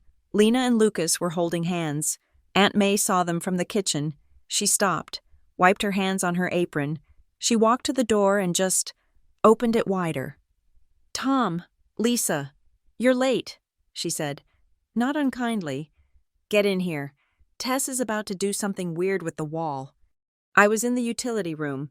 It is not a closet. It is the nerve center of the house, a small glass-walled room off the main hall. Inside, the conduits run in perfect parallel lines. The panels are clean. It is my cathedral. Everyone gathered, crowding the hallway, a strange mix of calloused hands and nervous, manicured ones. "Before we eat," I said, "I wanted to show you what I've been working on." I opened the main distribution panel. It was not a chaotic tangle of wires. It was a work of art. Every circuit was immaculate. Every wire bent at a perfect 90-degree angle. Every connection clean. "This is the heart of the house," I said. "Every breaker protects a circuit. It keeps the lights on. It stops a surge from burning the whole place down." I pointed to the labels. "This one is the kitchen. This one is the guest suite. This one is the pump for the radiant heat. This is Grandma's room." I paused. "I've been relabeling them, because they're not just rooms, they're people." They leaned in. They saw the new labels, printed cleanly. Aunt May, Uncle Theo, Ray, Lorna's visits, Mr. Alvarez, Mr. Dawson. They were all there, the forgotten. Each one had a breaker. Each one was a protected circuit in my house. My mother's breath hitched. She and my father scanned the board. They knew. They were not on it. They were not part of the protected system. My father looked at the floor. He looked at the perfect, labeled wires, the evidence of care, and he finally broke. "We made you small," he whispered, his voice rough. "Tess, we are so sorry." My mother, her eyes full of tears, looked at me, not at the panel, but at me. "Thank you," she said, her voice a thread. For the storm, for the church. Thank you for turning the lights back on, for all of us." My father put his hand on the steel panel door. "Let us learn," he said, his voice thick. "Please, just let us learn how to get back on that board." Lena stepped forward. She had been quiet, her hands clutching a small, tissue-wrapped box. "Tess," she said. Her voice was small. I found this at an antique market. Lucas's dad said it was a good one. He said it was real." She handed me the box. I unwrapped it. It was not jewelry. It was not a trophy. It was a vintage, double-throw knife switch. It was beautiful, a heavy white ceramic base, with gleaming copper contacts and a polished slate handle. It was from the 1920s, a piece of industrial history, a tool that was meant to handle a heavy, serious load. It was the most beautiful thing I had ever seen. I thought, she stammered, you could put it wherever you want. I looked at her. I looked at Lucas, who nodded, his eyes saying, we see you. We get it. This was their apology, not a silver necklace. It was a piece of the work. I took the heavy switch in my hands. I know exactly where it goes. I turned to the blank space on the wall I had left, right next to the main panel. I grabbed my tools, in front of everyone, in front of my father and Mr. Alvarez and my mother and Aunt May. I got to work. I mounted the switch. I cut the main feed. I rerouted the power. My hands moving with the speed and confidence of a decade of work. I made this old, beautiful, real object the new main disconnect for the entire house. I grabbed my label maker. I printed one word. Main. Respect. I gripped the slate handle. I threw the switch. The lights in the house flickered for 1/2 second, and then, as the copper contacts bit down, they came on, burning brighter and warmer than ever before. Okay, I said, wiping my hands on my jeans. Now we can eat. The dinner was not quiet. It was loud. It was chaotic. We were all at the one, long, 14-foot table. No kids' table. No overflow. Mr. Dawson was telling a story that was making Aunt May laugh so hard she was crying. I had put Lucas next to my father, and next to him, Mr. Alvarez, the plumber's son, the corporate executive, and the master carpenter. I overheard them. They were not talking about achievements. They were arguing about the price of copper piping, about load-bearing walls, about the right way to fix a leaky faucet in the winter. My father was not pontificating. He was asking questions. He was listening. Ray, my cousin, tapped her glass. Hey everyone. I know we're not posting this. This is just for us. But you all need to see this. She held up her phone. It was not the video from Christmas. It was a photo. The one the neighbor had taken in the dark. In the street. Me. In my work gear. Holding the flashlight. Lucas. Hauling the heavy, muddy cable. And in the background, standing by the generator, looking small and wet and useful, was my father, holding the red gas can. The table did not wait. They just applauded. They cheered for the Glenridge Neighborhood Power Crew. My father turned a shade of red I had never seen. My mother watched him, and she smiled, a real, unguarded smile. Grandma Ruth, sitting at the head of the table like a queen, raised her glass. A toast, she said, her voice clear and strong. To this house, and to this table, a place where everyone, finally, gets a seat. She looked at me, then at my parents. And where everyone, she added, her eyes sharp, gets a piece of the conductor. The table drank and cheered. I looked at my parents. They were not shrinking. They were just present. Grandma is right, I said, my voice quiet, but everyone heard. The rule here is simple. I looked at my father. You do not need to deserve a seat. You do not need to earn your place. I looked at all of them. You just have to be willing to keep the person next to you warm. My father looked at my mother. He reached across the table and put his hand over hers. He looked back at me, and he nodded. We can do that, he said. We can learn. Much later, after the pie, my mother found me by the entryway. She was looking at the scorched oak plaque I had made. Everyone gets a seat. This, she said, her voice soft, touching the burned wood. It's the truest thing in the house. I try, I said. She was quiet for a long time. Then she said, it shouldn't be in here. It should be outside, on the door, for everyone to see, before they even knock. She turned to me, her face pale, but her eyes full of a strange, new resolve. Can I? Do you have a drill? Or a screwdriver? I want to be the one to do it. I did not say anything. I just went to my workshop and got my cordless drill and a box of brass screws. I handed it to her. I watched my mother, who had spent her life terrified of making a mess, of things being out of place, brace herself, line up the plaque on the front door of my $5.3 million house, and drive a screw straight into the wood. Her hand was shaking, but she did it. She made her mark. She used her hands. I do not promise to forget. I will never forget the $10 gift card. I will never forget sweaty work. I will never forget the feel of being a footnote. The old, faulty wiring, the scorch marks from the past.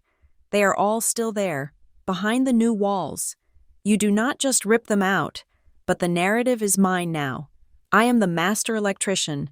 I decide which circuits get the power. "Hey!" I called out, running to get my camera. "Photo! Everyone! On the deck! Now! I want a picture of this." It was chaos. A beautiful, loud, loving chaos. We all crammed together. A tangle of 25 people. Lena and May were arguing over who got to stand next to me. Lucas grabbed my father in a headlock. Mr. Alvarez had his arm around Grandma Ruth. I set the timer on the camera, balanced it on the deck rail.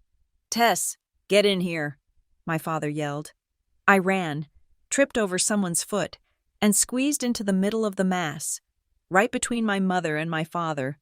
The flash went off. When I looked at the picture, it was perfect. It was a mess. No one was posed. No one was in the center. No one was on the edge. Everyone was just in. The knot was untied. The scoreboard was gone. The table was no longer a performance review. It was a closed circuit. It was what Grandpa Walt had always said a good system should be. Every connection was clean. Every contact point was tight. Every part was respected. It was a system built for one purpose: to let the current flow. Outside, the ocean, which had been crashing all night, suddenly went quiet. The last wave of the night rolled in. A long, slow, silvery hiss on the sand. It was not a crash. It was not a roar. It was an answer. It was the sound of the final, perfect, satisfying click of the main switch finding its home. The lights were on. Thank you so much for listening to this story. Please let us know where you are listening from in the comments. We love connecting with you and hearing your thoughts.